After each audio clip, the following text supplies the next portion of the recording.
Welcome to yet another of my random reviews. Now with even more awkward pauses, frequent jump cuts, and twice as much eye contact with the camera. Unfortunately, 0 times 2 is still 0, so that means none. There is none eye contact with the camera, just like last time. But you might have noticed that my video quality improved just a slight. Now it doesn't look like a video from 2007, it looks like a video from late 2008. Hooray! For small improvements. Speaking of small improvements, that's kind of the focus on today's video. Because today we're going to be talking about, well, Mega Man 2, which is generally regarded as one of the greatest games of all time. In fact, I personally believe it is the greatest game of all time, despite just being a few extra bells and whistles and gameplay tweaks and overall just not that big of an improvement over the first game, but it improves it in ways that just feel right, that feel natural. I'll explain.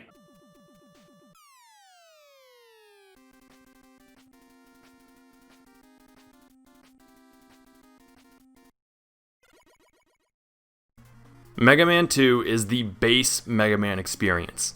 No slide, no charge shot, nothing. Just some hardcore jumping and shooting in your blue and cyan jammies with your gun arm and some rockin' ass tunes. As you might remember, I wasn't terribly fond of the very first Mega Man.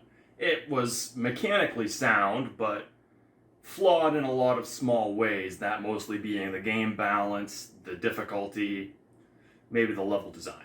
I had a bit of fun with it, but it very quickly turned into a game of sheer frustration. Thankfully, Mega Man 2 is a much better, less frustrating, and more fun game. I did do sort of a quasi walkthrough of the first game, just to give you a feel of how Mega Man has this ebb and flow and how the formula works in the event that perhaps you haven't played the series before. But this time, I'm not really going to dig into the boss order or anything like that. I'm just going to talk about how good the game is. Just like literally everyone else. The great thing here is how the game eases the player in with each stage. Each stage gimmick slowly reveals itself to the player before becoming more integral to the level design. Take the floating Oni heads in Airman's stage, for example. They give you plenty of room to move around and feel safe, and give the player a little more experience with the platforming before they have to deal with things like moving platforms. The game very gently pushes the player into the shit it's going to throw at them before it actually throws it. Honestly, this sets the bar for the entire franchise going forward, as pretty much all of them follow this exact formula to some degree.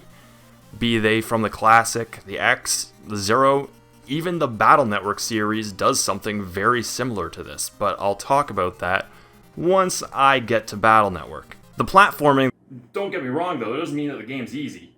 It's definitely got its types of tricks and stage gimmicks that it'll throw at you, and respawning enemies are definitely back, but they're not right up your dick hole like they were in the first game. They're manageable. They're not the obstacle, they're just an obstacle.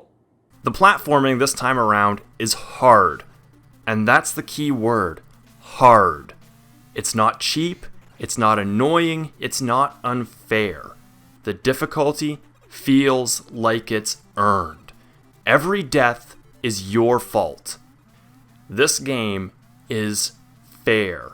It's hard, but it's fair. And it's fun. Jumping and shooting is just as satisfying as before, if not even more so. But now, with the improved level design that's more laid back, the game is that much better than the first, not just by a small margin, but by leaps and bounds. Even the disappearing blocks in this game aren't as annoying or intrusive here as they were in the first game. They still sound annoying, but they're not as bad to deal with. And oh boy, remember those rocking tunes I mentioned from before? Amazing. All of them. I cannot recall a single bad song in this whole game. The soundtrack of this game has reached legend status. Hell, Multiple songs from this game have spawned memes like Okusen Man. The soundtrack is honestly simply beautiful, with its 8-bit synth beats, fast tempo, and catchy melodies. I'm not really a music guy, far from it, but believe me when I say that Mega Man 2 has a fucking excellent soundtrack. Every single stage is accompanied by an amazing score. Every last song in this game could potentially be the best song in the game. If somebody told me that they preferred Quickman's theme over Metal Man's or Dr. Wily's Stage 1's theme, I wouldn't say they're wrong. In fact, I don't personally believe that this game has a best song because all of the music in this game is fucking phenomenal. I'm not even understating it, I'm not overstating it. I am right on the money when I say that this is the best soundtrack on the NES. This game really feels like Capcom put out a finished product and then one of the top executives smacked their hand with the yardstick and said, "Great, now do it, but better." If played in the correct order, which is typically by starting with Airman, the game does offer a fair bit of challenge even when played on normal. But if you take the alternate route and start with Metal Man, the game practically hands you the keys to the end credit sequence. His weapon can be thrown in multiple directions, making a lot of the enemies and traps much easier to deal with, essentially making the platforming the only real challenge for most of the game. The Metal Blade is so badass, it can even kill Metal Man in one shot. He dies in one shot from his own weapon. A Chuck Norris roundhouse kick is sissy shit in comparison. It's kind of like the game just gives up, but the game does get harder even when you do have the Metal Blade, especially by the last act when you start the Wily stages. Here, the Metal Blade is nowhere near as useful, especially against bosses where it has no effect whatsoever. The Mecha Dragon is a fun boss that requires some serious platforming, and the Boo Beams, don't laugh, are easily the most annoying boss in the entire game. You need to use the Crash Bomb against them, but you only get so many shots, and you have to break the walls to get to them.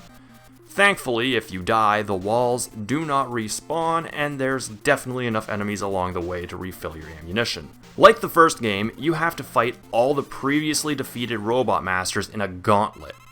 If you use each boss's weakness, you'll have way more than enough health left over for your final stand against Dr. Wily, who is more powerful than ever before. Which is what I would like to say, but like seemingly everything fucking else in this game, once you throw saw blades at him, he just folds like a fucking lawn chair. He submits harder than Conor McGregor. But beat Dr. Wily and the game is yours. You have won. And wait, where are you going? Come back here. No, please don't leave. I'm so lonely in here. Yeah, this is the first time Dr. Wily shows just how, well, wily he really is. After his escape, the player falls through the floor where they land in a dank cave with red water dripping from the ceiling. It's here that we confront Dr. Wily for the final time and he reveals to us his true identity. He was an alien this whole time! Excuse me. What? Yeah. Okay, sure, yeah, okay, yeah, sure, yeah, okay, why not? It's so batshit insane and out of nowhere that I cannot possibly hate it. It's so dumb, yet just so incredibly Mega Man that I love it. Just use the bubble lead and this ugly motherfucker is toast! And also not an alien. Yeah, it was a hologram. Yeah, I'm sure Dr. Wily will never ever pretend to be something else ever again in the entire series. But all the same, Dr. Wily has been defeated and you, the player, have won. For realsies this time though. Like, that was some bullshit earlier, really. The game is a roller coaster from the very second you hit start. There is literally not a single point where this game lets up on being great. I do recommend playing on difficult though. It's a bit easy if you play it on normal, Difficult is, as Japan calls it, the base fucking game. But I do recommend playing on that just because it offers a bit more challenge that the normal difficulty really doesn't. The game is not just the shining example of the Mega Man franchise, but in my honest opinion, the best game on the NES, if not on any system.